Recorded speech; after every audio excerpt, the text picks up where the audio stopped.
皆さんこんにちは。お元気ですか？今日は1次関数の文章題についてやってみます。で、文章題を見ると非常に難しそうに見えるんですけども、実は分かってしまうとめちゃくちゃ簡単なので、それをしっかり覚えてほしいなと思います。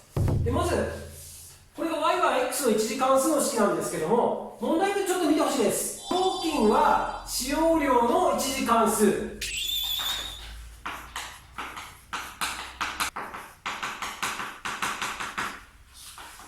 というふうに書いてますので、使用量を x、料金を y というふうにして考えてみましょう。で、文章をチェックすると、x と y の関係について書いている場所が2箇所ありますね。はい、まず1つ目。18立方メートル使うと1950円。それから26立方センチメートル使うと3150円。ということで、x と y をパパッとこう拾ってください。そうすると、今までの問題と同じように、1次関数の式の中に当てはめていくとできるよということになります。あとはこれ代入して、連立方程式を解いてもいいですし、先に変化の割合を求めちゃっても構わないです。で、今回は変化の割合を出してから計算してみます。まず x の増加量が8。で、y の増加量が1200。ということは、x の増加量分の y の増加量でこれを約分して150。ということは、ここの a の部分が150なので、y イコール 150x プラス b。あと好きな方を代入してください。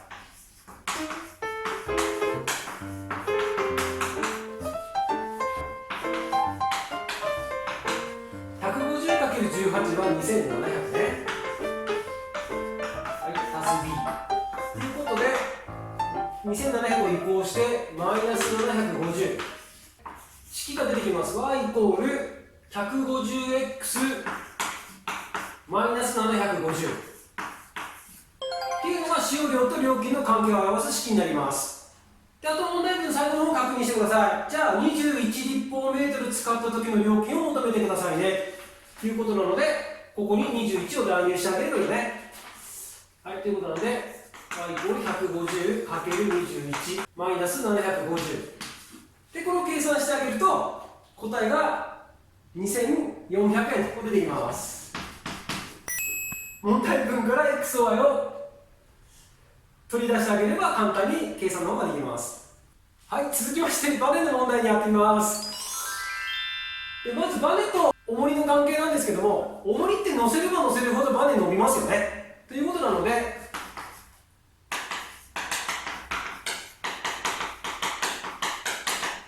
これがないと比例してこっちが伸びていくということになるんですけども、さらに元々の長さを足すと、これがバネの長さ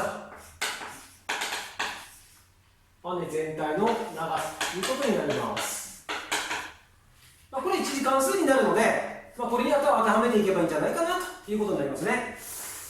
はい、で、表を確認してほしいんですけども、20のところとかがちょっと 12.9 とかっていうふうに中途半端な数になってますので、ちょっと誤差があるわけですね。なので、重り 10g の時が11センチ。それから40取りましょうね。40の時が17センチ。いうふうになってますので、このキレのいい数を使って解いていくことになります。はい、あとさっきと同じやり方なので、今回も同じように x の増加量30、y の増加量が6、これを取りまして、は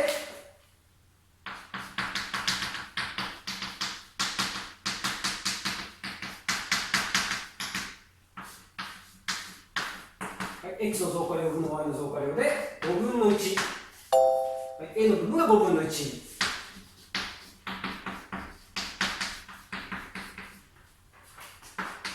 これに好きな方を代入します。10と11を代入しましょう。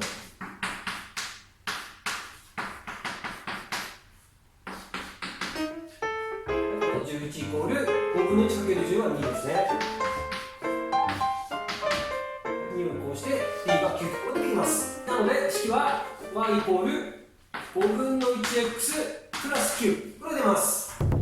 じゃあ問題は 16.4 センチ伸びるのは重りが何グラムの時ですかということなので、こっち側に16.4 を断言してあげればいいね。